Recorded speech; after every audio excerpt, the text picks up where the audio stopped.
पूर्व कैबिनेट मंत्री डॉक्टर मोराजुद्दीन अहमद ने राष्ट्रीय लोकदल से इस्तीफा दे दिया है, जिसके बाद उपचुनाव से पहले वेस्ट उत्तर प्रदेश में सियासत गर्मा गई है। साथ ही जयंत चौधरी को पश्चिम से बड़ा झटका लगा। देश में किसानों, गरीबों, मजदूरों, दलितों पर हो रहे अत्याचार को लेकर डॉक्टर मोराजुद्दीन अहमद ने नाराजगी भी जताई थी, जिस पर उन्होंने अमल करते हुए राष्ट्रीय लोकदल से इस्तीफा दे दिया। इस दौरान जनता टीवी ने पूर्व कैबिनेट मंत्री डॉक्टर मोराजुद्दीन अहमद से खास बातचीत की है, वो बातचीत देख लेते हैं।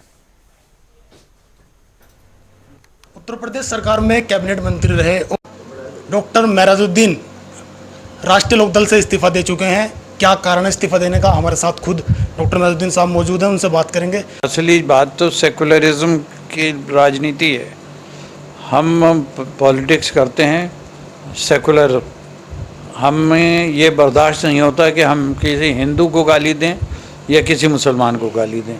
जब सबको एक साथ रहना है तो ये सब चीज़ें एक साथ रहनी चाहिए। कोई आपस में लड़ाइयाँ और ये नहीं होना चाहिए। अच्छा, दूसरी चीज़ ये है कि ये अगर उन्होंने इस्तीफ़ा दिया है तो हमें मैंने इस्तीफ़ा दिया है तो उसमें मुद्दा मेन यही है कि जैसे अब आज सुप्रीम कोर्ट का जजमेंट आया है बुलडोज़र पर। मैं उसका स्वागत करता हूँ, खैर मकदम करता हूँ आपके चैनल के माध्यम से। ये बहुत अच्छा डिसीज़न है और ये होना चाहिए था बहुत पहले। ये कोई हक़ नहीं होता, मानवाधिकार के ख़िलाफ़ है बात के आप किसी को भी इस तरह के घर बेघर कर दें। जांच होनी चाहिए। अदालत किस लिए है, पुलिस किस लिए है, प्रशासन किस लिए है। ये थोड़ी कि आप बुलडोज़र चलाते किसी। तो ये घटनाएं बहुत दिन से हो रही थी और लोगों को बर्दाश्त नहीं हो रहा था और इसका रिज़ल्ट आपने पिछले इलेक्शंस में देखा भी। दूसरी बात यह है कि इस वक्त सेकुलर राजनीति की बहुत ज़रूरत हिंदुस्तान में है। यहाँ का हिंदू भी सेकुलर है, वो पसंद नहीं करता कभी भी। यहाँ का मुसलमान भी कभी पसंद नहीं करता, क्योंकि दोनों का कारोबार एक जगह है, दोनों का रहन सहन एक जगह है, दोनों के ताना माना एक जगह है, शादी ब्याह एक जगह हैं, इंतज़ाम करते हैं एक दूसरे के। ये कभी आप समाज को बांट नहीं सकते किसी भी सूरत में। आपकी क्या अपेक्षाएं थी पार्टी से, खासकर जयंत चौधरी से? क्या क्या अपेक्षाएं आपकी थी जो आपको ये फैसला लेना पड़ा? किसानों के मुद्दे पे, हाई कोर्ट के मुद्दे पर, हाई कोर्ट बेंच के मुद्दे पर और बहुत सी चीज़ें थी, उस पर बोलना चाहिए था। माइनॉरिटी के मुद्दों पर जो मॉब लिंचिंग और ये सब हो रही है, ट्रेन में जा रहे हैं दाढ़ी देख के मार दिया, पिटाई कर दी। अब आप एक बुज़ुर्ग को मार रहे हैं तो ये कौन सा मर्दानगी है? तो ये और इसे हिंदू भी पसंद नहीं करता, आम हिंदू पसंद नहीं करता ये बात। और इसलिए ये बात मेरा मानना ये है कि कम से कम इस पे एक्शन होना चाहिए था।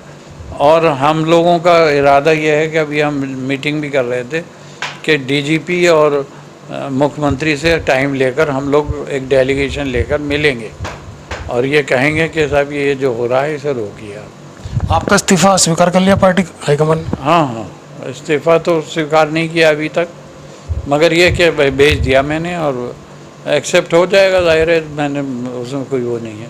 अच्छा, कुछ ऐसी भी चर्चाएं हैं कि आप दूसरी पार्टी ज्वाइन करने वाले हैं? बताया जा रहा है कि कांग्रेस की तरफ आपका रुख है। तो वक्त है, अब टाइम लगेगा उसमें एक प्रोसीजर होता है, वो होता है, उसके बाद होता है। डॉक्टर साहब, आपने दो जिक्र किए, मेरठ के भी दो जिक्र किए आपने, जो घटनाएं हुई थी मवाना में और एक टीचर्स थे उसके साथ कुछ बदसलूकी हुई, वो क्या प्रकरण आपने उठाया?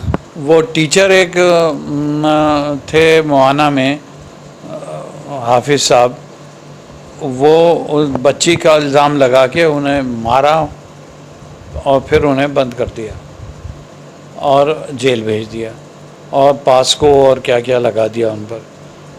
ऐसे ही एक और हुआ डॉक्टर इब्राहिम का, और उसमें सब अधिकारियों ने भी बहुत रोका कि ये नहीं होना चाहिए, मगर नहीं माने और कर दिया। हाँ, ये सब बुरी बात है ये। अच्छा, फिर हम लोकदल के लोगों ने भी टाइम मांगा, उसमें उन्हें टाइम भी नहीं दिया अधिकारियों ने मिलने का।